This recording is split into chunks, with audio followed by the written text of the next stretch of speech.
안녕하세요. 제 이야기 좀 들어보실래요? 제주도의 봄바람이 창문을 살랑거리며 지나갔어요. 저는 창가에 앉아 멍하니 바깥을 바라보고 있었죠. 67살의 나이가 무색하게 아직도 일할 만큼 건강한 제 모습이 거울에 비치더라고요. 하지만 마음만은 나이를 속일 수 없나 봐요. 외로움이 가슴을 꽉 채우고 있었거든요. 20년 전 아들 용석이가 서울대학에 진학한다고 했을 때가 떠올랐어요.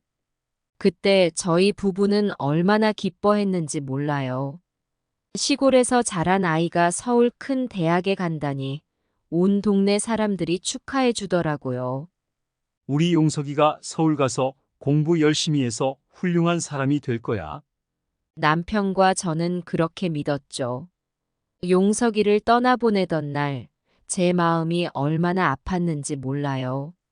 하지만 아들의 앞날을 위해 눈물을 참았답니다. 처음에는 용석이가 방학 때마다 내려왔어요. 얼굴이 조금씩 헬쓱해지는 게 안쓰럽긴 했지만, 그래도 열심히 공부하는 모습을 보니 대견했죠. 졸업할 때는 서울에 올라가서 축하해줬어요. 그때만 해도 용석이가 곧 고향으로 돌아올 거라고 생각했는데, 용석이는 졸업하자마자 서울의 대기업에 취직했어요. 전화로 그 소식을 들었을 때 얼마나 자랑스러웠는지 몰라요. 몇 년 후 용석이는 결혼을 했고 서울에 집을 구해서 살고 있어요. 하지만 그 후로 용석이의 발걸음은 점점 뜸해졌어요. 명절에도 회사 일 때문에 못 온다고 하고 전화도 점점 짧아지더라고요. 엄마, 죄송해요. 이번에도 못 갈 것 같아요. 회사에서 일이 많아요. 그럴 때마다 저는 괜찮다고 일이 중요하니 열심히 하라고 말했죠. 하지만 속으로는 얼마나 서운하던지. 그래도 아들이니까 이해하려고 노력했어요. 5년 전 남편이 갑자기 세상을 떠났을 때가 제일 힘들었어요. 용석이는 겨우 이틀 다녀갔어요. 장례식을 치르고 빨리 돌아가야 한다면서 서둘러 떠나더라고요. 아버지를 떠나보내고 홀로 남은 제 마음은 아무도 몰라요. 그때부터 저의 외로움은 더욱 깊어졌어요. 집 안 곳곳에 남편의 흔적이 남아 있어요. 마당에 있는 귤나무는 남편이 정성껏 가꾸던 거예요. 지금은 제가 그 나무를 돌보고 있지만 가끔 물을 줄 때면 남편 생각에 눈물이 나요. 남편과 함께 찍은 사진을 보면 가슴이 먹먹해져요. 이제는 추억을 나눌 사람조차 없다는 게 너무 서글퍼요. 명절이 다가올 때면 더 외로워져요. 다른 집들은 자녀들이 찾아와 시끌벅적한데 저희 집만 조용하니 마음이 더 아파요.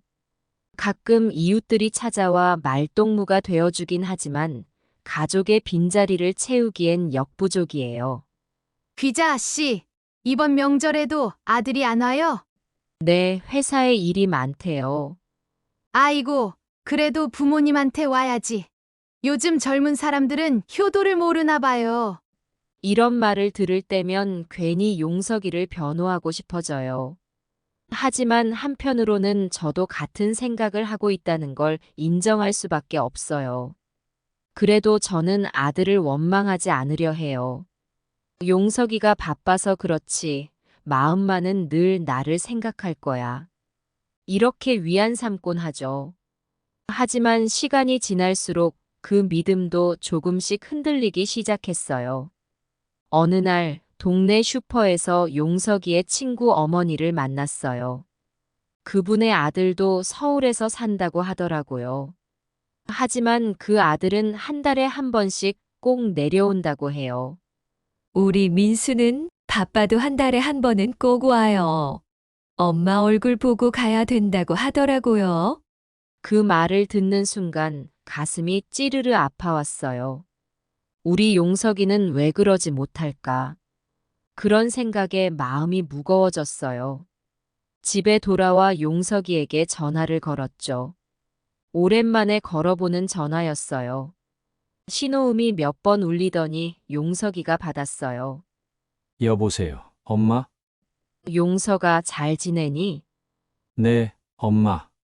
잘 지내요. 근데 지금 회의 중이에요. 나중에 다시 전화 드릴게요. 또 그렇게 짧게 끊겼어요. 나중에 다시 전화한다던 약속은 지켜지지 않았고요. 며칠이 지나도 전화는 오지 않았어요. 이렇게 하루하루 지내다 보니 점점 더 외로워졌어요. 오늘도 여느 때와 다름없이 아침 일찍 일어났어요. 습관이 되어서 그런지 나이가 들어도 잠은 쉽게 깨더라고요. 창문을 열어 상쾌한 제주 바닷바람을 맞으며 하루를 시작했죠. 아침 식사를 준비하면서 문득 용석이 생각이 났어요. 어릴 적 용석이가 좋아하던 된장찌개를 끓이고 있었거든요. 예전에는 이맘때쯤이면 용석이가 방학을 맞아 집에 와 있었을 텐데, 이제는 그저 추억일 뿐이에요. 식탁에 앉아 혼자 밥을 먹으며 텔레비전을 틀었어요. 뉴스에서는 추석 연휴 교통정보를 알려주고 있더라고요. 그 소식을 들으니 마음이 더 무거워졌어요. 올해도 용석이는 오지 않을 테니까요. 식사를 마치고 설거지를 하던 중에 전화벨이 울렸어요. 혹시나 하는 마음에 서둘러 전화를 받았죠. 여보세요? 어머니, 저예요. 용석이에요. 아들 목소리를 듣자마자 가슴이 뛰더라고요. 오랜만에 듣는 목소리라 그런지 더 반가웠어요. 아이고, 용석아. 잘 지내니? 회사는 어떠니? 네, 엄마. 잘 지내요. 회사도 바쁘지만 열심히 하고 있어요. 그래, 건강은 챙기고 있니? 밥은 제때 먹고. 네, 걱정 마세요. 그런데 엄마, 이번 추석에 말끝을 흐리는 용석이의 목소리에 이미 짐작이 갔어요. 올해도 못 온다는 말이겠죠. 회사에서 중요한 프로젝트가 있어서 이번에도 내려가기 힘들 것 같아요. 정말 죄송해요, 엄마. 예상은 했지만 역시 가슴이 아프더라고요. 하지만 애써 밝은 목소리를 내려 노력했어요. 그래, 어쩔 수 없지. 일이 중요하니까. 대신 건강 잘 챙기고 나중에 시간 날 때 와요. 네, 엄마. 정말 죄송해요. 다음에 꼭 찾아뵐게요. 전화를 끊고 나니 눈물이 났어요. 매년 반복되는 일이지만 그래도 이번에는 올 수 있지 않을까 하는 희망이 있었거든요. 그 희망이 무너지니 더 서글퍼지더라고요. 마당으로 나가 귤나무에 물을 주며 마음을 달래봤어요. 나무를 보살피는 동안 조금은 마음이 진정되는 것 같았죠.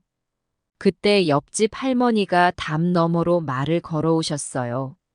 귀자 씨, 이번 추석에 아들 온대요? 아니요, 회사 일이 바빠서 못 온대요. 아이고, 그 놈의 회사 일이란. 우리 아들도 그래요. 나라도 찾아가 봐야겠어요. 그 말에 잠시 망설여졌어요. 내가 서울로 가볼까? 하지만 곧 그 생각을 접었죠.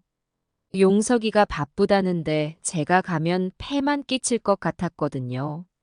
점심때쯤 동네 노인회관에 갔어요. 거기 가면 또래 할머니들이 모여 있어 덜 외롭거든요. 오늘도 여러 할머니들이 모여 이야기꽃을 피우고 계셨어요. 귀자 씨, 이번 추석 준비는 다 했어? 아직이요. 어차피 혼자 먹을 건데 뭐. 아이고, 그래도 명절인데 푸짐하게 차려 먹어야지. 할머니들의 따뜻한 말에 위로를 받긴 했지만 한편으로는 더 서글퍼지더라고요.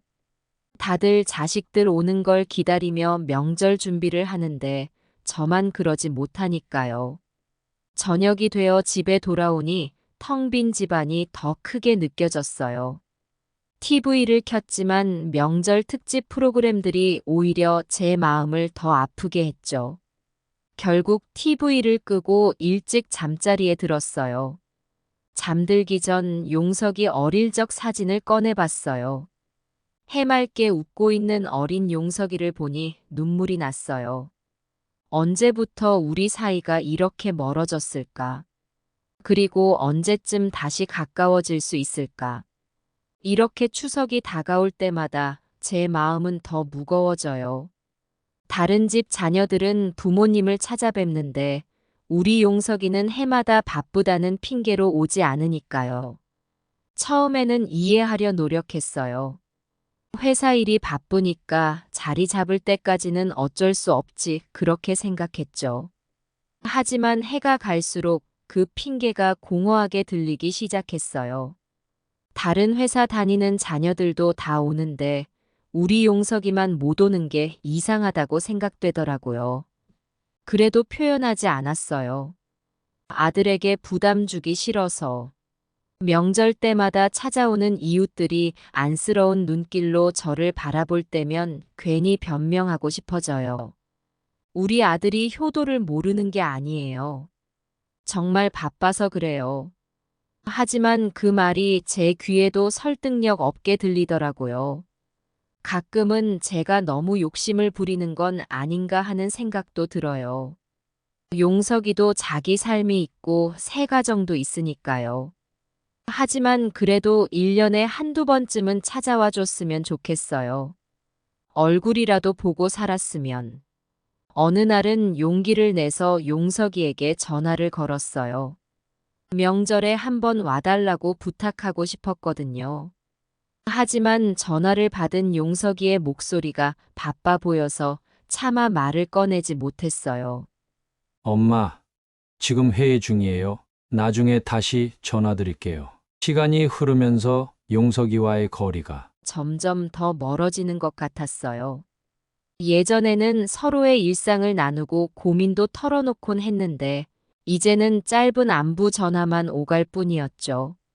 아들의 생활이 어떤지, 무슨 고민이 있는지 아무것도 모르게 됐어요. 여느 날과 다름없이 아침 일찍 일어났어요. 마당에 나가 꽃에 물을 주고 있는데 옆집 이영숙 할머니가 담 너머로 말을 걸어오셨어요. 귀자 씨, 좋은 아침이에요. 오늘 노인회관에 가요? 네, 갈 거예요. 이따 봬요. 노인회관으로 가는 길에 이영숙 할머니가 물으시더라고요. 기자 씨 요새 아들한테 연락 왔어요? 아니요, 한 달 전에 잠깐 통화한 게 전부예요. 아이고 그 바쁜 서울 생활. 우리 자식들은 다 그래요. 근데 기자 씨 한번 서울에 가보는 건 어때요? 이영숙 할머니의 말에 가슴이 덜컥 내려앉았어요. 서울에 가보고 싶은 마음은 굴뚝 같지만 막상 그 말을 들으니 두려움이 앞서더라고요. 글쎄요, 용석이가 바쁘다고 하는데 제가 가도 될까요? 에이 무슨 소리예요. 부모가 자식 보러 가는데 누가 뭐라 해요. 한번 가보세요. 노인회관에 도착하니 여러 할머니들이 모여 이야기를 나누고 계셨어요. 오늘은 특별히 김순자 할머니가 서울 다녀온 이야기로 분위기가 들떠 있었죠. 서울에 가보니까 어땠어요? 순자 씨. 아이고, 정신없더라고요. 그래도 손주들 보니 좋더라고. 귀자 씨도 한번 가보세요. 용석이 얼굴 보면 좋잖아요. 모두가 저보고 서울에 가보라고 하니 마음이 흔들리기 시작했어요. 집에 돌아와 한참을 고민했죠. 용석이 얼굴이 보고 싶은 마음은 굴뚝 같은데 한편으로는 폐를 끼치는 건 아닐까 걱정되더라고요. 그날 밤 잠자리에 들었는데 도무지 잠이 오지 않았어요. 계속 용석이 생각이 나서요. 결국 일어나 용석이 어릴 적 앨범을 꺼내봤어요. 사진 속 해맑게 웃는 용석이를 보니 눈물이 났어요. 우리 아들 보고 싶다. 다음 날 아침 결심했어요. 서울에 가보기로요. 떨리는 마음으로 용석이에게 전화를 걸었어요. 하지만 전화를 받지 않더라고요. 여러 번 시도했지만 계속 받지 않았어요. 바빠서 그런가. 조금 서운했지만 이해하려고 노력했어요. 대신 문자를 남겼죠. 용서가, 엄마야. 서울에 가보려고 하는데 괜찮을까? 연락 줘. 하지만 시간이 지나도 답장이 오지 않았어요. 마음이 점점 더 불안해지더라고요. 그래도 포기하지 않고 다시 한번 전화를 걸었어요. 이번에도 받지 않았죠. 혹시 무슨 일이라도 있는 걸까? 걱정되는 마음에 며느리에게도 연락을 해봤어요. 하지만 며느리도 전화를 받지 않았어요. 답답한 마음에 이영숙 할머니를 찾아갔어요. 이영숙 씨, 어떡하죠? 용석이한테 연락이 안 돼요. 아이고, 걱정 마세요. 바빠서 그런가 보죠. 그냥 한번 가보세요. 깜짝 이벤트로요. 이영숙 할머니의 말씀에 용기를 얻었어요. 그래, 한번 가보자. 이런 생각으로 마음을 다잡았죠. 비행기 표를 예매하고 짐을 꾸리기 시작했어요. 오랜만에 서울에 가는 거라 뭘 챙겨야 할지 막막하더라고요. 그래도 설레는 마음에 이것저것 챙겼어요. 특히 용석이가 좋아하는 제주 특산품들을 한가득 넣었죠. 떠나기 전날 밤 잠을 이루지 못하고 뒤척였어요. 설렘 반 걱정 반이었죠. 용석이는 어떤 표정으로 저를 맞이할까? 며느리와 손주들은 어떨까? 이런저런 생각으로 밤을 지새웠어요. 드디어 떠나는 날이 왔어요. 아침 일찍 일어나 마지막으로 집 안을 정리하고 나왔죠. 이웃들이 나와 배웅해 주셨어요. 귀자 씨, 조심히 다녀와요. 아들 얼굴 많이 보고 오세요. 따뜻한 인사를 받으며 택시에 올랐어요. 공항으로 가는 동안 가슴이 두근거렸어요. 아직도 용석이에게 연락이 오지 않아 불안했지만 그래도 곧 만날 수 있다는 생각에 설레더라고요. 공항에 도착해서 체크인을 하는데 직원이 친절하게 도와주셨어요. 할머니, 처음 비행기 타세요? 아니요, 타보긴 했는데 꽤 오랜만이에요. 걱정 마세요. 탑승구까지 안내해 드릴게요. 그 직원의 친절에 마음이 조금 놓였어요. 하지만 비행기에 오르자 다시 긴장되더라고요. 좌석에 앉아 안전벨트를 매는데 옆자리 승객이 도와주셨어요. 비행기 타는 게 무서우시면 이륙할 때 제 손을 잡으세요. 그 말에 눈물이 날 것 같았어요. 낯선 이의 따뜻한 말 한마디가 이렇게 위로가 될 줄 몰랐죠. 몇 번 타보긴 했지만 비행기가 이륙할 때는 정말 무서웠어요. 하늘로 솟구치는 느낌이 생소해서 눈을 꼭 감았죠. 하지만 이내 평온해졌어요. 창밖으로 보이는 구름들이 정말 아름답더라고요. 이런 걸 용석이는 자주 보겠구나. 문득 그런 생각이 들었어요. 아들이 출장 갈 때마다 이런 풍경을 보겠죠? 그 생각을 하니 아들이 더 보고 싶어졌어요. 1시간 정도 지나자 비행기가 김포공항에 도착했어요. 비행기에서 내리는데 다리가 후들거리더라고요. 하지만 이제 곧 아들을 만날 수 있다는 생각에 힘이 났죠. 공항을 빠져나와 택시를 탔어요. 운전기사님께 주소를 보여드리니 고개를 끄덕이시더라고요. 강남 쪽이네요. 좋은 동네예요. 그 말을 들으니 가슴이 뿌듯했어요. 우리 아들이 좋은 곳에서 살고 있구나 싶어서요.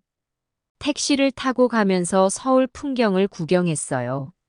높은 빌딩들, 복잡한 도로, 수많은 사람들. 제주도와는 너무 다른 모습이더라고요. 이런 곳에서 우리 용석이가 살고 있다니 새삼 대단해 보였어요. 얼마 뒤 택시가 멈췄어요. 할머니, 여기에요. 내리고 보니 정말 좋아 보이는 아파트 단지더라고요. 깔끔하고 고급스러워 보였어요. 경비 아저씨께 물어 용석이네 동을 찾았죠. 엘리베이터를 타고 올라가면서 가슴이 두근거렸어요. 곧 아들을 만날 수 있다는 생각에 설레면서도 한편으로는 불안했어요. 갑자기 찾아온 엄마를 보고 놀라지는 않을까, 귀찮아하지는 않을까 하는 생각이 들더라고요. 드디어 용석이네 집 앞에 섰어요. 한참을 서서 초인종을 누를 용기를 내지 못했죠. 그래도 여기까지 왔는데 돌아갈 순 없잖아요. 깊은 숨을 들이쉬고 초인종을 눌렀어요. 아무 반응이 없었어요. 다시 한번 눌러봤죠. 여전히 아무도 나오지 않았어요. 이상하다 싶어서 전화를 걸어봤어요. 하지만 전화도 받지 않더라고요. 밤이 깊어갈수록 서울의 거리는 더욱 차갑고 낯설게 느껴졌어요. 아들 집 앞 벤치에 앉아 한참을 망설이다 결국 일어섰죠. 이대로 밤을 새울 순 없다고 생각했어요. 어디로 가야 하나? 주머니 속 얼마 남지 않은 돈을 만지작거리며 주변을 둘러봤어요. 늦은 시간임에도 불구하고 여전히 사람들로 북적이는 거리를 보니 제주도와는 너무 다르다는 생각이 들더라고요.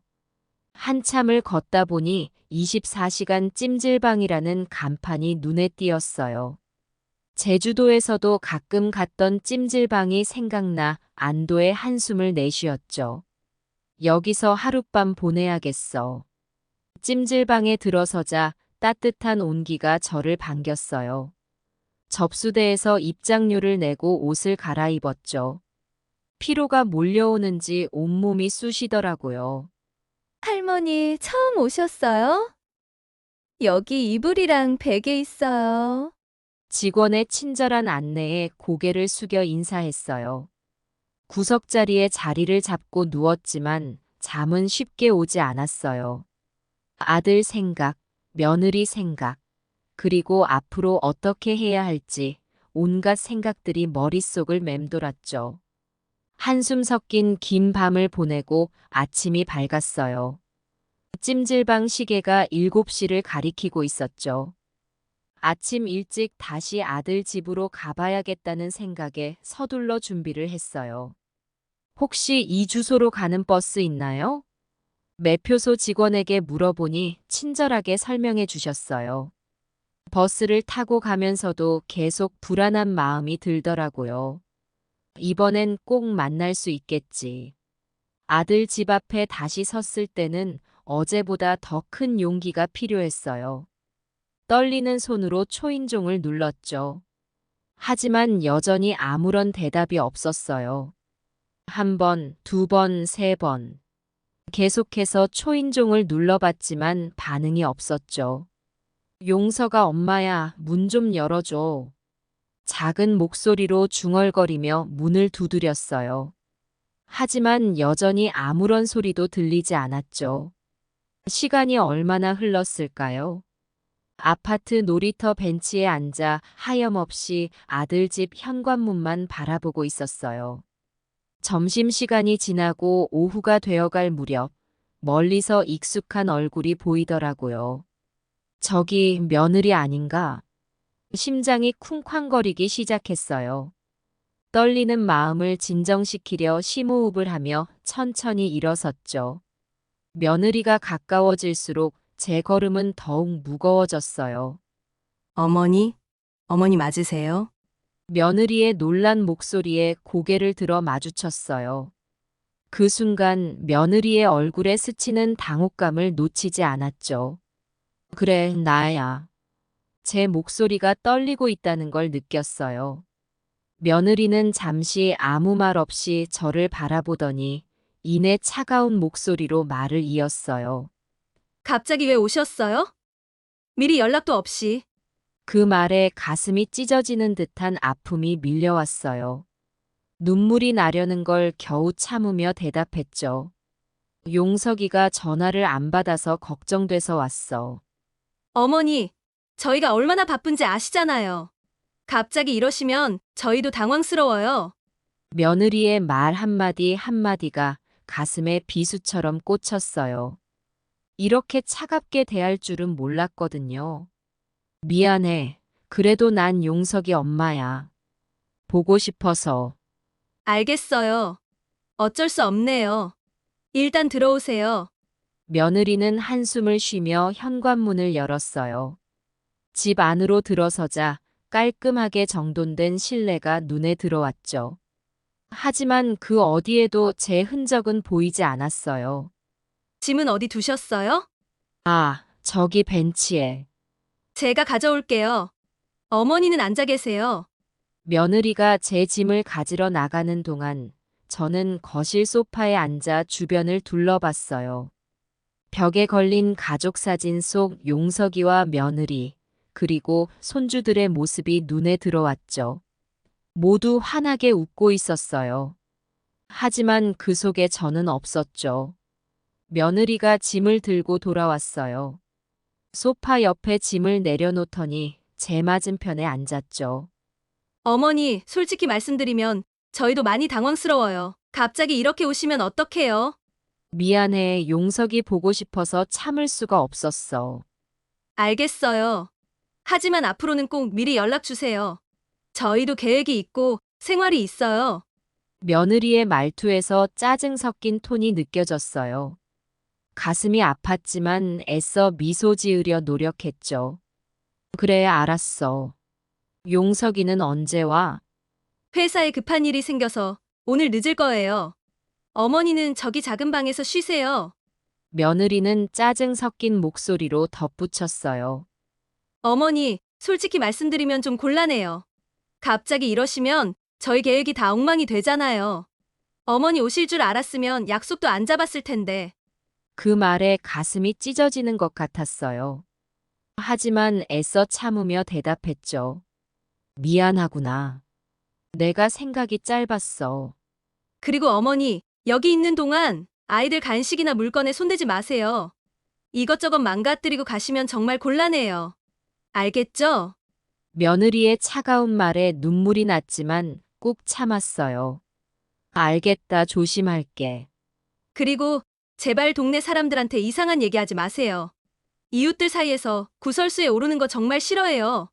며느리의 말 한마디 한마디가 비수가 되어 가슴을 파고들었어요. 더는 견딜 수 없어 자리에서 일어났죠. 화장실 좀 다녀와도 될까? 네, 저쪽이에요. 근데 너무 오래 계시지 마세요. 물 아껴 써야 해요. 화장실에 들어가자마자 눈물이 터져 나왔어요. 소리내어 울지 않으려 입을 꾹 다물었지만 어쩔 수 없이 흐느끼고 말았죠. 이렇게 환영받지 못할 줄은 몰랐어. 한참을 울고 나서야 겨우 마음을 진정시켰어요. 하지만 더는 이 집에 있을 수 없을 것 같았죠. 화장실에서 나와 조용히 짐을 챙겼어요. 며느리는 TV를 보고 있었죠. 며느리야, 난 그만 가볼게. 네? 어디 가시려고요? 그냥 친구 집에 갔다 올게. 며느리는 별로 신경 쓰지 않는 듯한 표정으로 대답했어요. 아, 네, 그러세요. 그리고 뭔가 마음에 안 드시나 봐요. 가려면 가세요. 그 말을 듣고 저는 아들 집을 뛰쳐나왔어요. 정신없이 뛰쳐나온 저는 한참을 걸었어요. 어디로 가는지도 모른 채 그저 발길 닿는 대로 걸었죠. 눈물이 눈앞을 가려 주변도 제대로 보이지 않았어요. 이게 다 무슨 일이람.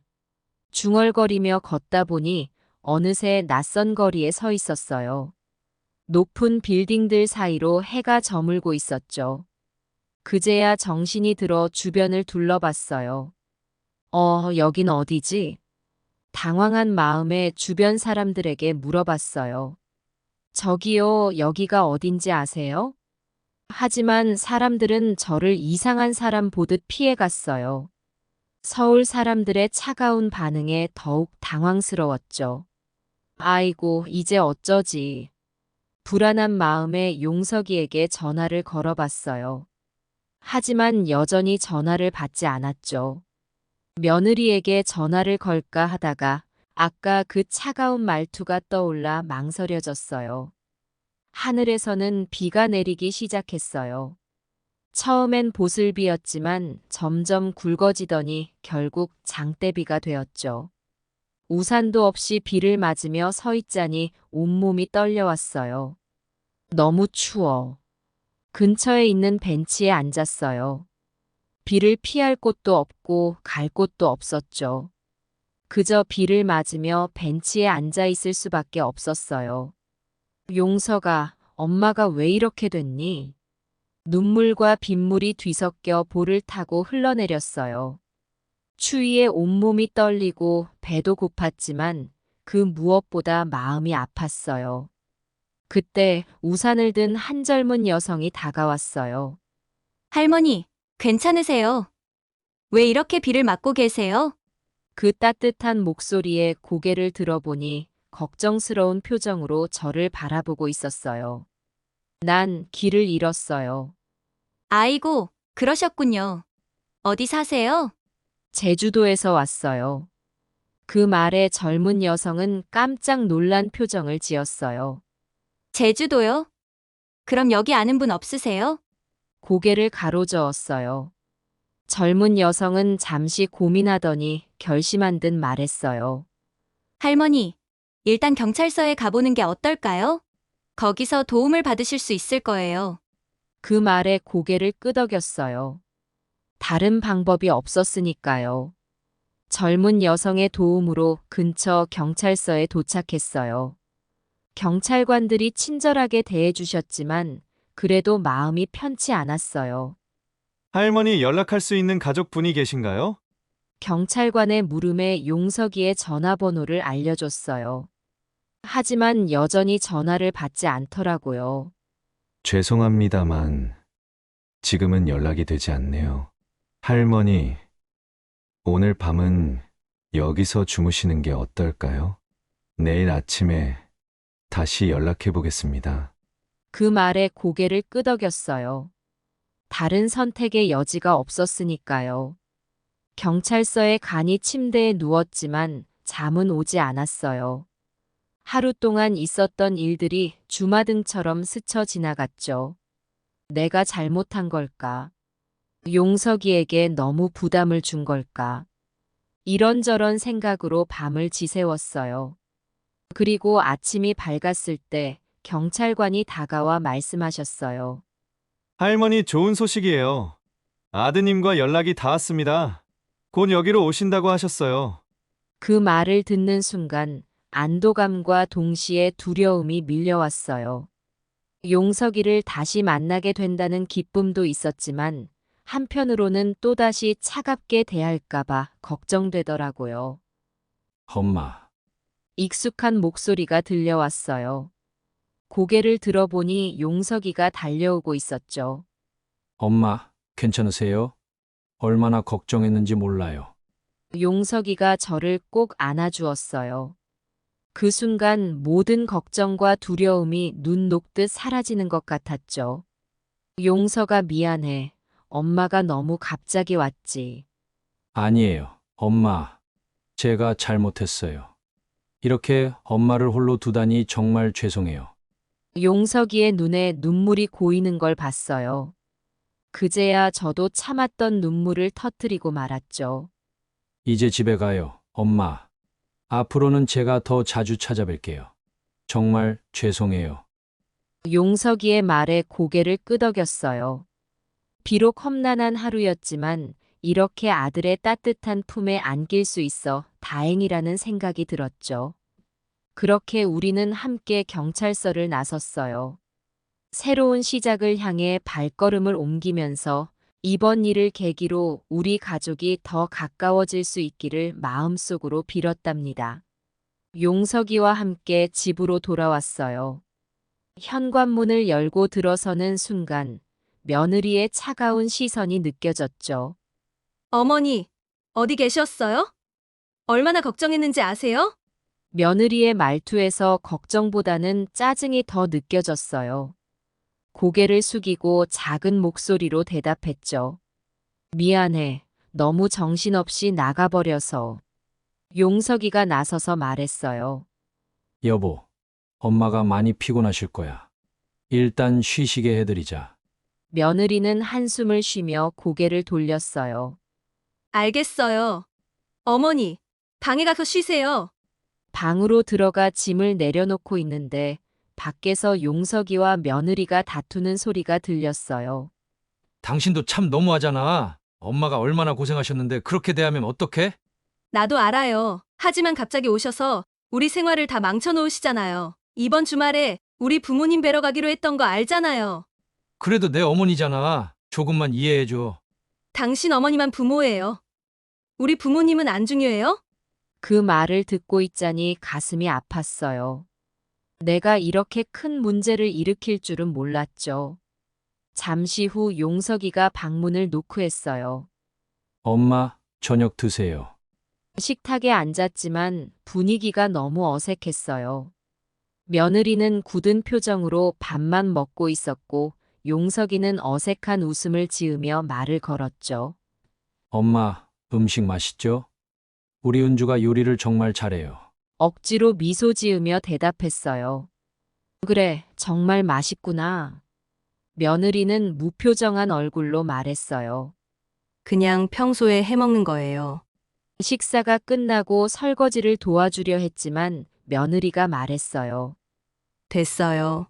제가 할게요. 어머니는 쉬세요. 그 말투에서 귀찮게 하지 말라는 뜻이 느껴졌어요. 마음이 아팠지만 애써 웃으며 방으로 돌아왔죠. 밤이 되어 잠자리에 들었는데 용석이와 며느리가 다시 다투는 소리가 들렸어요. 당신 너무해. 어머니한테 그렇게 대하면 어떡해? 내가 뭘 어떻게 했다고요? 그냥 평소대로 대했을 뿐이에요. 평소대로? 그게 평소대로예요? 너무 차갑게 대하잖아. 그럼 어쩌라고요? 억지로 좋은 척하라고요? 나도 사람인데 그렇게는 못해. 여보, 제발 좀. 엄마가 우리 때문에 얼마나 마음 아파하시는지 알아? 당신 엄마만 생각하지 말고 우리 가족도 좀 생각해봐요. 애들은 어쩌고요? 이번 주말에 약속 있다고 얘기했잖아요. 용석이와 며느리의 다툼 소리를 들으며 잠을 이루지 못했어요. 내가 이 집에 있는 것 자체가 문제라는 생각이 들더라고요. 다음 날 아침 식탁에 앉았는데 분위기가 여전히 어색했어요. 며느리는 아이들 등교를 챙기느라 바빴고 용석이는 어색한 표정으로 앉아 있었죠. 엄마, 오늘 어디 다녀오실 거예요? 아니, 그냥 집에 있을게. 그 말에 며느리가 긴장한 표정을 지었어요. 어머니, 오늘 제가 친구들이랑 약속이 있어서요. 집에 없을 거예요. 아, 그래. 알겠다. 며느리의 말이 집에 있지 말라는 뜻으로 들렸어요. 가슴이 아팠지만 애써 미소 지었죠. 용석이가 출근하고 아이들이 학교에 가고 며느리도 나가고 집에 혼자 남게 되었어요. 텅 빈 집안을 둘러보니 더욱 쓸쓸해지더라고요. 내가 여기 있어도 되는 걸까? 그렇게 하루 종일 집에 혼자 있었어요. 저녁 때가 되어 가족들이 하나둘 돌아왔죠. 하지만 분위기는 여전히 어색했어요. 며느리는 저녁 준비를 하면서 한숨을 자주 쉬었고 용석이는 어색한 표정으로 TV만 보고 있었죠. 아이들은 방에서 나오지 않았어요. 이렇게 불편한 분위기 속에서 하루하루를 보내다 보니 점점 더 이 집에 있기가 힘들어졌어요. 하지만 어디로 가야 할지, 뭘 해야 할지 모르겠더라고요. 그저 이 갈등이 빨리 끝나기를 용석이와 며느리가 화해하기를 바라며 밤마다 기도했답니다. 며느리와 용석이의 갈등이 계속되는 가운데 어느 날 우연히 충격적인 일을 겪게 됐어요. 그날도 여느 때와 같이 집에 혼자 있었어요. 텔레비전을 보며 시간을 보내고 있는데 갑자기 현관문 소리가 들렸어요. 며느리가 들어오는 소리였죠. 왜 이렇게 일찍 왔지? 생각하며 인사를 하려고 거실로 나가려던 참이었어요. 그때 며느리의 통화 소리가 들렸어요. 엄마, 나 정말 미치겠어. 시어머니가 갑자기 와 계셔서 정신이 없어. 며느리의 목소리에 짜증이 가득했어요. 그 말에 가슴이 철렁 내려앉았지만 계속 들을 수밖에 없었죠. 아니, 갑자기 오셔서 우리 생활을 다 망쳐놓으셨다니까. 이번 주말에 엄마 뵈러 가기로 했었잖아. 근데 이제 어떡해? 눈물이 나려는 걸 겨우 참았어요. 며느리의 말 한마디 한마디가 가슴에 비수처럼 꽂혔죠. 점점 더 가슴이 아파왔어요. 내가 이렇게 큰 문제였다니. 솔직히 말해서 시골 냄새나고 촌스러워서 애들 앞에서 창피해. 애들 친구들이 우리 집에 오기로 했었는데 다 취소했잖아. 그 말에 눈물이 왈칵 쏟아졌어요. 소리내어 울지 않으려 입을 꾹 다물었지만 어쩔 수 없이 흐느끼고 말았죠. 언제 돌아가실지 모르겠어. 빨리 가셨으면 좋겠는데. 아무튼 엄마, 이번 주말엔 못 갈 것 같아. 정말 미안해. 통화가 끝나고 며느리가 방으로 들어가는 소리가 들렸어요. 한동안 그 자리에 주저앉아 울었어요. 이렇게까지 며느리에게 미움을 받고 있었다니 너무나 충격적이었죠. 한참을 울고 나서야 겨우 진정이 됐어요. 하지만 마음속 깊은 곳에서 우러나오는 슬픔은 쉽게 가라앉지 않았죠. 이제 어떡하지? 용석이한테 말해야 하나? 고민 끝에 용석이에게 전화를 걸었어요. 하지만 받지 않더라고요. 아마도 회사에서 바쁜가 봐요. 저녁이 되어 용석이가 퇴근하고 돌아왔어요. 며느리는 여전히 방에서 나오지 않았고요. 용석이가 제 얼굴을 보더니 걱정스러운 표정을 지었어요. 엄마, 무슨 일 있어요? 얼굴이 안 좋아 보여요. 용석아, 엄마가 할 말이 있어. 떨리는 목소리로 오늘 있었던 일을 이야기했어요. 며느리의 통화 내용, 그리고 제가 느낀 마음들을. 용석이의 표정이 점점 굳어갔어요. 정말 그렇게 말했어요? 그래, 엄마가 거짓말할 일은 아니잖니. 용석이는 한동안 아무 말도 하지 못했어요. 그러다 갑자기 일어나 며느리 방으로 향했죠. 여보, 나와봐. 며느리가 방에서 나왔어요. 용석이의 표정을 보고는 뭔가 이상함을 느낀 듯 했죠.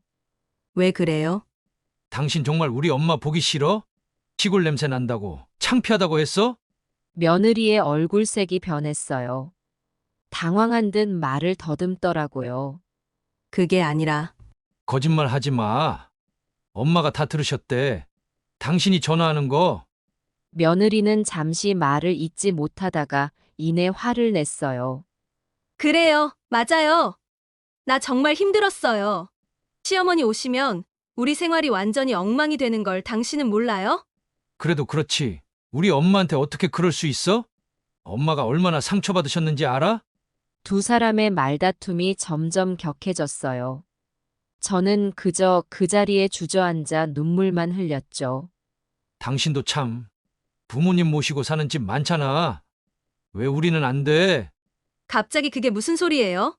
엄마 모시고 살자는 얘기 한 적 없잖아요. 그래, 없었지. 하지만 이제는 그래야 할 것 같아. 우리 엄마를 이렇게 홀로 두면 안 되겠어.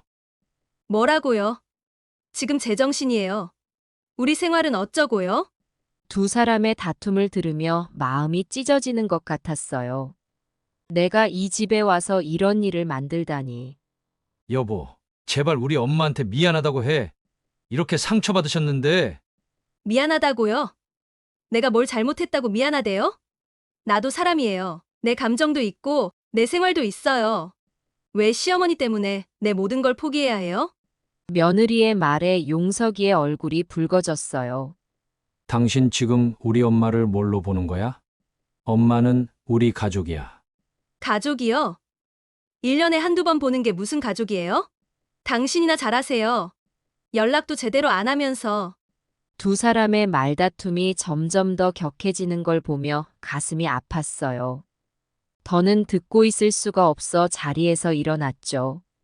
용석아, 아가, 그만해라. 다 나 때문이야. 내가 잘못했어. 제 말에 두 사람이 잠시 멈춰서서 저를 바라봤어요.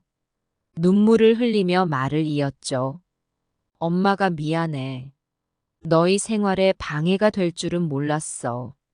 내가 내일 제주도로 돌아갈게.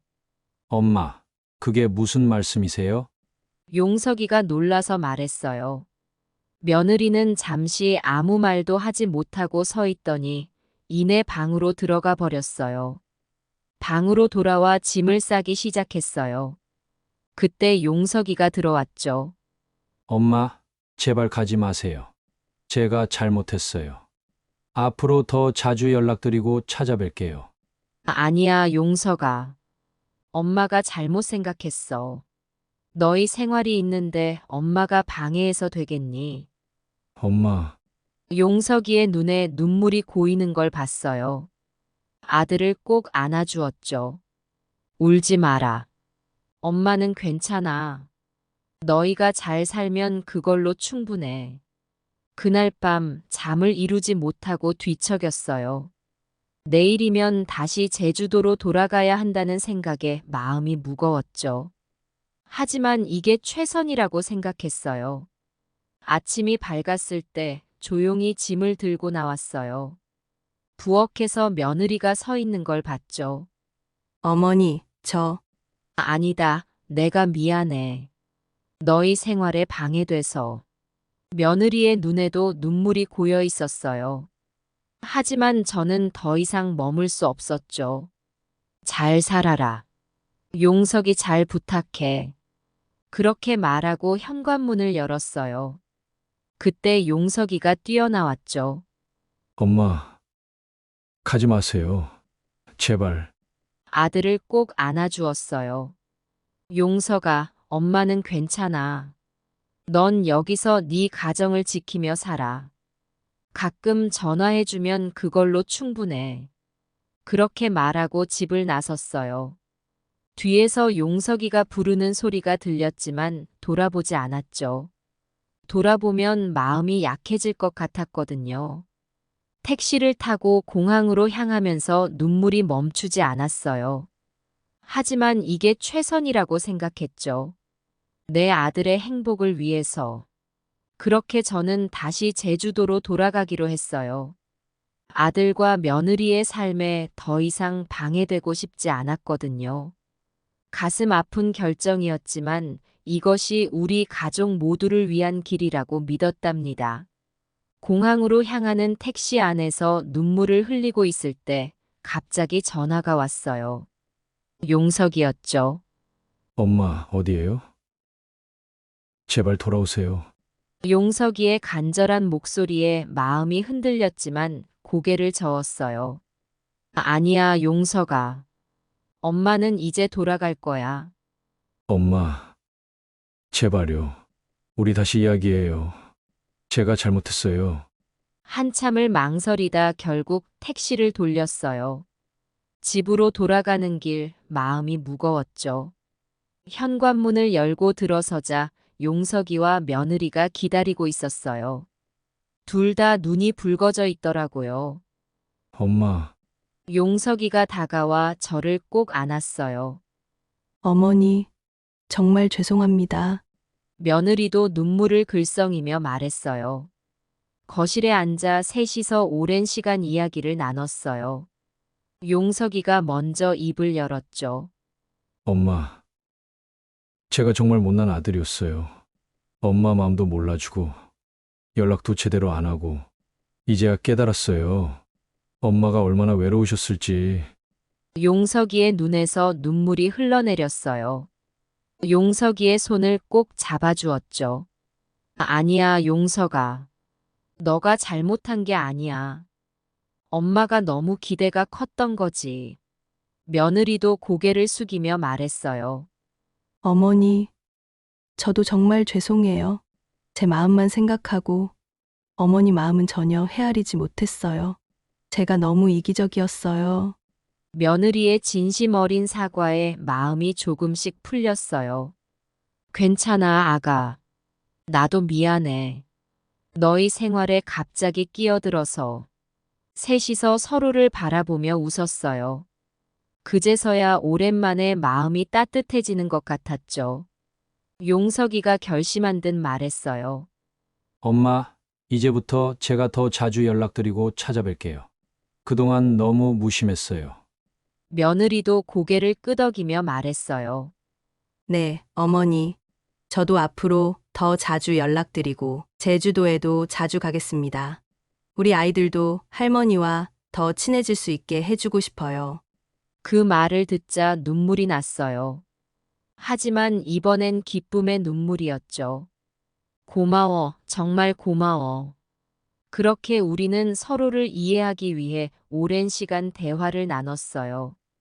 용석이의 회사 생활, 며느리의 고충, 그리고 제 외로움까지 모든 것을 터놓고 이야기했죠. 대화를 나누면서 점점 서로를 이해하게 되었어요. 용석이는 회사에서의 스트레스를 털어놓았고, 며느리는 육아와 가사로 인한 피로를 이야기했어요. 저도 제주도에서의 외로운 생활을 털어놓았죠. 엄마, 이제 알겠어요. 제가 얼마나 엄마를 홀로 두었는지 정말 죄송해요. 어머니, 저도 이제 이해해요. 어머니의 사랑과 관심이 얼마나 소중한지 깨달았어요. 그렇게 우리는 서로의 입장을 이해하고 받아들이기로 했어요. 앞으로는 더 자주 연락하고 서로의 생활을 존중하면서도 가족의 정을 나누기로 약속했죠. 밤이 깊어갈 때까지 이야기를 나누고 함께 웃고 울었어요. 오랜만에 느껴보는 가족의 따뜻함이었죠. 그날 밤 잠자리에 들면서 생각했어요. 이제야 진정한 가족이 된 것 같아. 그렇게 행복한 마음으로 잠이 들었답니다. 갈등을 해소하고 서로를 이해하기로 한 후, 우리 가족의 일상은 조금씩 변화하기 시작했어요. 용석이는 매일 아침 출근 전에 전화를 해주었고, 며느리도 자주 안부를 물어왔죠. 어머니, 오늘 점심은 뭐 드셨어요? 엄마, 오늘 날씨가 좋던데 산책 다녀오셨어요? 이런 작은 관심들이 제 마음을 따뜻하게 해주었어요. 그러다 제가 한 달 동안 서울에 머물면서 정말 행복한 시간을 보냈어요. 용석이는 주말마다 가족들과 함께 나들이를 갔고, 평일에도 일찍 퇴근해서 저녁 식사를 함께 했죠. 며느리도 많이 달라졌어요. 요리를 가르쳐 달라고 하기도 하고, 제주도 이야기를 궁금해하며 들어주었죠. 어머니, 제주도의 봄은 어떤가요? 다음에 꼭 가보고 싶어요. 손주들과도 더 가까워졌어요. 아이들에게 제주도 이야기를 들려주고 옛날 동화도 들려주었죠. 아이들이 좋아하는 모습을 보니 정말 행복했어요. 할머니, 다음에 또 오세요. 재미있는 이야기 더 들려주세요. 시간이 흘러 제주도로 돌아가야 할 때가 되었어요. 아쉬운 마음이 들었지만 이제는 두렵지 않았어요. 언제든 다시 만날 수 있다는 걸 알았으니까요. 공항에 나가는 날, 온 가족이 함께 나왔어요. 용석이가 제 손을 꼭 잡고 말했어요. 엄마, 이제 제가 한 달에 한 번은 꼭 내려갈게요. 그리고 자주 전화하고 영상통화도 할게요. 며느리도 눈시울을 붉히며 말했어요. 손주들도 저를 꼭 안아주었어요. 할머니, 빨리 또 오세요. 우리랑 놀아요. 눈물이 났지만 이번엔 기쁨의 눈물이었어요. 고마워, 모두들. 정말 행복한 시간이었어. 비행기에 오르면서 뒤돌아보니 가족들이 손을 흔들고 있었어요. 그 모습을 보며 생각했죠. 이제야 진정한 가족이 된 것 같아. 제주도로 돌아와 일상으로 복귀했지만 이제는 전과 달랐어요. 매일 용석이와 통화를 하고 며느리도 자주 연락을 주었죠. 영상통화로 손주들 얼굴도 자주 볼 수 있었고요. 엄마, 이번 주말에 내려갈게요. 맛있는 거 해주세요. 어머니, 제주도 날씨는 어떠세요? 저희도 다음 달에 휴가 갈 때 뵈러 갈게요. 한 달에 한 번씩 용석이가 내려왔고 며느리와 손주들도 휴가 때 찾아왔어요. 함께 제주도의 아름다운 곳들을 구경하고 맛있는 음식도 먹으며 즐거운 시간을 보냈죠. 이제는 외롭지 않았어요. 가족들의 사랑과 관심을 느낄 수 있었으니까요. 물론 가끔은 보고 싶은 마음에 눈물이 나기도 했지만 그래도 행복했어요. 어느 날 동네 친구들과 이야기를 나누다 문득 깨달았어요. 우리 아들이 효자야. 한 달에 한 번씩 꼭 와. 며느리도 참 착해. 친구들이 부러워하는 걸 보며 가슴이 뿌듯해졌어요. 예전에는 부끄러워 말도 못 꺼냈는데 이제는 당당하게 이야기할 수 있게 되었죠. 시간이 흐르면서 우리 가족의 관계는 더욱 돈독해졌어요. 이제는 매 순간이 소중하게 느껴져요. 멀리 있어도 마음으로 연결되어 있다는 걸 알게 되었죠. 가끔은 오해도 있고 다툼도 있지만 그때마다 서로를 이해하려 노력해요. 이렇게 우리 가족은 조금씩 성장하고 있어요. 멀리 떨어져 있어도 서로를 생각하는 마음, 그것이 바로 진정한 가족의 의미라는 걸 깨달았답니다. 제 이야기 들어주셔서 감사해요.